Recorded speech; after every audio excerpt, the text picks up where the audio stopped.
अल्लाह ताला पर विश्वास ऐसन बिंदु ह जौन इंसान के जीवन के मिश्रित गुलामी से निकाल के ओकरा के एक अल्लाह के इबादत के ओर फेर देवेला जे इबादत के लायक बानी। जब ईमान के कुंजी अधिकतर इंसान के जीवन से गायब हो जाला तो ओकर लाजमी परिणाम तंगी अउरी घुटन होला। सारा बड़ाई अल्लाह ताला के ही खातिर बा।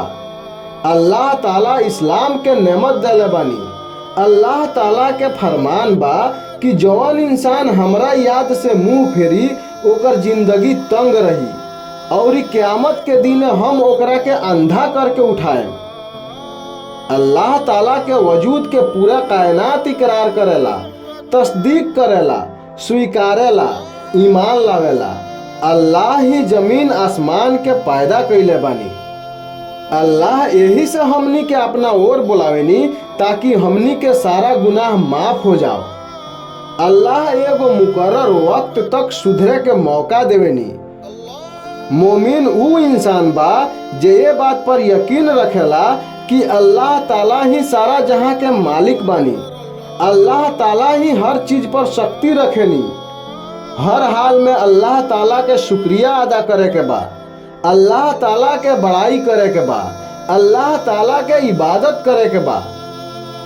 इंसान अल्लाह के प्रशंसा करे के ना चाहेला, लेकिन वो इंसान अल्लाह के रहम से महरूम रही, अल्लाह के ईमान से महरूम रही, अल्लाह के इनाम से महरूम रही। दीन आ दुनिया कहीं चैन ना पाई।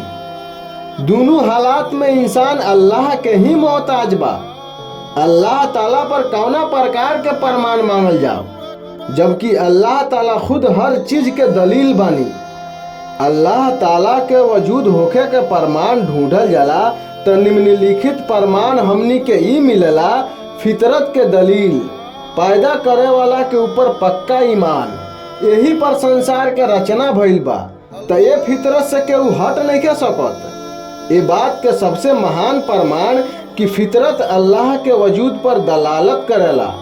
अल्लाह के प्यारे नबी हजरत मोहम्मद मुस्तफ़ा रसूलुल्लाह सल्लल्लाहु अलैहि वसल्लम के यह फरमान बा कि हर बच्चा फितरत अर्थात फितरत इस्लाम पर पैदा होला, परंतु ओकर माई बाप ओकरा के ईसाई यहूदी बना देवेला।